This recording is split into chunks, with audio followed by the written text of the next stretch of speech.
এই যে বয়ামের মধ্যে যে দেখতে পাচ্ছ, এটা হচ্ছে ছোট ছোট মরিচ। এটা কিন্তু সিজনের সময় প্রচুর পাওয়া যায়। আনসিজনের জন্য আমি এটাকে এভাবে করে বুদ্ধি করে খাবারের জন্য এখানে রয়েছে রসুন আর সর্ষে তেল। আর এটা হচ্ছে বিফ, ড্রাই বিফ, যেটা আমাদের আদিবাসীদের প্রধান খাদ্য, মানে পছন্দের একটি খাবার বলতে পারো। আর একদিকে হচ্ছে এই যে এটা হচ্ছে মূলো। এটাকে শুকিয়ে রাখা হয় যখন সিজনের সময় প্রচুর পাওয়া যায়। আর এটা হচ্ছে লাফা শাক, এটাও আমাদের অনেক পছন্দের একটি খাবার। হ্যালো এভরিওয়ান, কেমন আছেন আপনারা? আশা করি সকলেই ভালো আছেন। আবারও চলে এসেছি নতুন একটি ব্লগ নিয়ে। আজকে কিন্তু আমি শেয়ার করব আমাদের গ্রামের প্রাকৃতিক পরিবেশ কেমন। আমি চলে এসেছি হচ্ছে বাবার বাড়িতে। এই যে আমি আসার সাথে সাথে ছোট ছোট এই যে হাঁসগুলো আমার পেছন পেছন দৌড়চ্ছে। মূলত এরা মনে হয় খিদে পাচ্ছে। মা বলেছে এরা নাকি সবসময় এভাবে পায়ের নিচে ঘুর ঘুর করে মানুষের সাথে সবসময় থাকতে পছন্দ করে। এত কিউট ছিল হাঁসের বাচ্চাগুলো, আমি তো জাস্ট প্রেমে পড়ে গেছি। তাদের থেকে একদম আমি চোখ সরাতে পারছিলাম না, তাদের পিছন পিছন আমিও দৌড়চ্ছিলাম। এই তো মা তাদের জন্য এই যে খাবার নিয়ে আসে, এখন ওরা খাবে। এই হাঁস বাচ্চাগুলোর কিন্তু মা নেই। ডিম দেওয়ার সময়ই শিয়াল এসে নিয়ে গেছিল। ওই ডিমগুলোকেই আমার মা মুরগি ডিমের সাথে দিয়ে দিয়েছিল। ওই এখন হচ্ছে এদেরকে লালন পালন করছে ওই মুরগি। ওই তো পাশে যে মুরগিটাকে দেখতে পাচ্ছেন, ইনি এই বাচ্চাগুলোকে লালন পালন করছেন, বড় করছে। রাত্রিবেলা কিন্তু আমাদের গ্রামে প্রচুর শিয়াল আছে। এর আগেও একটা মুরগি নিয়ে গেছে, এরপরে এদের হাঁসের মাকে আরও নিয়ে গেল। খুবই দুঃখজনক ব্যাপার, কোনোভাবেই আটকানো যাচ্ছে না। এই লোকাল হাঁসগুলো খেতে এত ভালো হয় যেটা বলার মতো না। আমার তো খুবই ভালো লাগে হাঁসের মাংস। বেশিরভাগ আমরা বাড়ির হাঁসই খেয়ে থাকি, বাজার থেকে আমাদের খুব একটা কিনতে হয় না, যদিও বাড়িতেই আমরা এটাকে লালন পালন করি। এই হাঁসগুলো কিন্তু প্রচুর খেতে ভালোবাসে, তাদেরকে সবসময় খাবার দিতে হয়। এখন আমি নিয়ে যাব আপনাদেরকে আমাদের বাগান বাগিচার দিকে। এই তো এদিকে লেবু গাছ রয়েছে, অনেক ফল ধরেছে লেবুর মধ্যে, কিন্তু খুব একটা এখনও বড় হয়নি। আমি বেছে বেছে বড়গুলো তুলে নিয়ে যাব। এগুলো কিন্তু সাধারণত খুব বড় হয়, আরও বড় হবে। জানি না আমি কখন আসতে পারবো, তাই আমি তুলে নিয়েছি। বেশি নেব না, বড় হোক 3-4টা নিয়ে যাব একটু বেছে বেছে। এগুলো কিন্তু অনেক বড় হয়। আমি অলরেডি 3টা তুলে নিয়েছি, বাস আর এই যে একটা নেব। গরমের সময় কিন্তু লেবুর শরবত খেতে ভীষণই ভালো লাগে। ওজন কমানোর জন্যও কিন্তু এই লেবু অনেক হেল্পফুল। আমাদের চারিপাশটা আবারও আপনাদেরকে এই যে ঘুরিয়ে দেখাচ্ছি। অনেক সুন্দর প্রাকৃতিক পরিবেশ, চারিদিকে বাগান, আর পাশেই রয়েছে এই যে ধানের ক্ষেত। অনেক সুন্দর হয়েছে ধানটাও। আজকের ওয়েদারটাও কিন্তু অনেক ভালো ছিল, খুব একটা গরম ছিল না, আর বাতাস ছিল। গ্রামে প্রাকৃতিক পরিবেশ দেখলে সত্যি মুগ্ধ হয়ে যায়। এত সুন্দর বাতাস আসছিল, ইচ্ছে হচ্ছিল যেন 2 দিন আরও থেকে যায়, কিন্তু ইচ্ছে করলেও এখন আর থাকা হয় না, কারণ আমারও ছোট সংসার রয়েছে, বাচ্চা রয়েছে। এই তো বাবা সামনে বসে রয়েছে। প্রায় সময় আমরা এই সুপারি বাগানের নিচে আমরা বসে থাকি, কারণ এখানে অনেক সুন্দর বাতাস আছে। ওই যে মা কুয়োর মধ্যে কিছু একটা ধুচ্ছে। এটা হচ্ছে আমাদের কুয়ো, এখান থেকে আমরা জল তুলি।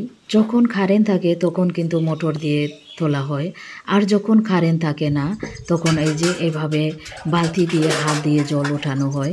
গ্রামে কিন্তু সচরাচর কারেন্ট থাকে না, বেশিরভাগ সময়ে কারেন্ট থাকে না, তখন কিন্তু এভাবে জল ওঠাতে হয়। আগে কিন্তু আমাদের বাড়িতে মোটর ছিল না, এখন মোটর নিয়ে এসেছে, অনেকটা হেল্পফুল হয়েছে। এই মুরগি কিন্তু সারাক্ষণ এই হাঁস বাচ্চাগুলোকে নিজের চোখে চোখে রাখতে চায়, কিন্তু দুষ্টু বাচ্চাগুলো থাকতে চায় না। এই যে অনেক সুন্দর একটি কুমড়ো গাছ হয়েছে, পাশে আছে এই যে বাগানের মধ্যে আমাদের কচু গাছ।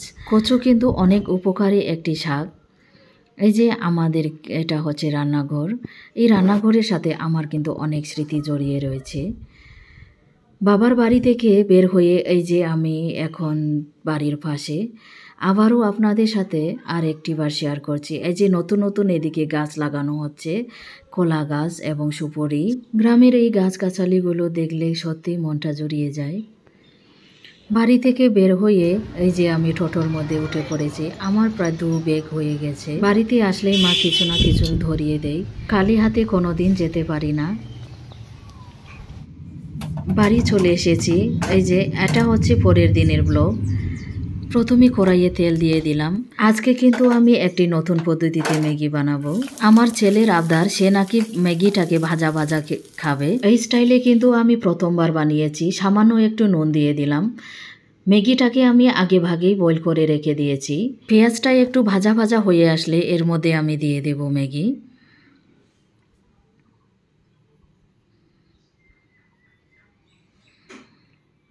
এই যে এই বয়েল করে রাখা ম্যাগিগুলো আমি এর মধ্যে দিয়ে দিলাম।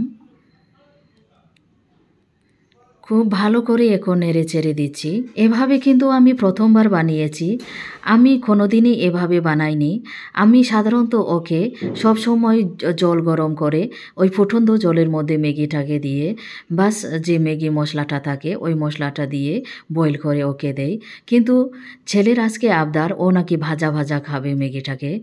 যেমন বলা তেমনই কাজ। আমিও বুদ্ধি খাটিয়ে চাউমিনের মতো ম্যাগিটাকে করলাম। প্রথমে বয়েল করে নিলাম, তারপর এই যে আমি দিয়ে দিলাম এখানে সামান্য একটু সয়া সস। আপনারা হয়তো ভাবতে পারেন এটা আবার কেমন খাবার। কারো কাছে ভালো না লাগলেও যে খেতে চাইছে তার ভালো লাগলেই হইল। টেস্টটাকে বাড়ানোর জন্য এখানে আমি ম্যাগি মশলাটাকেও দিয়ে দিচ্ছি। খুব ভালো করে এখন ওই ম্যাগি মশলার সাথে ম্যাগিটাকে নেড়ে ছেড়ে দিচ্ছি।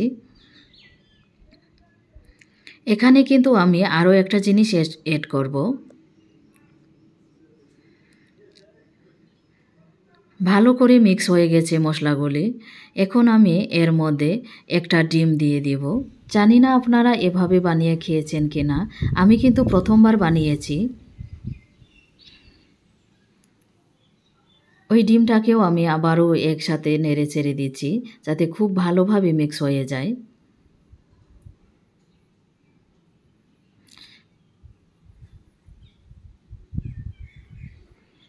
আমার ম্যাগি রান্না কিন্তু প্রায় শেষের দিকে।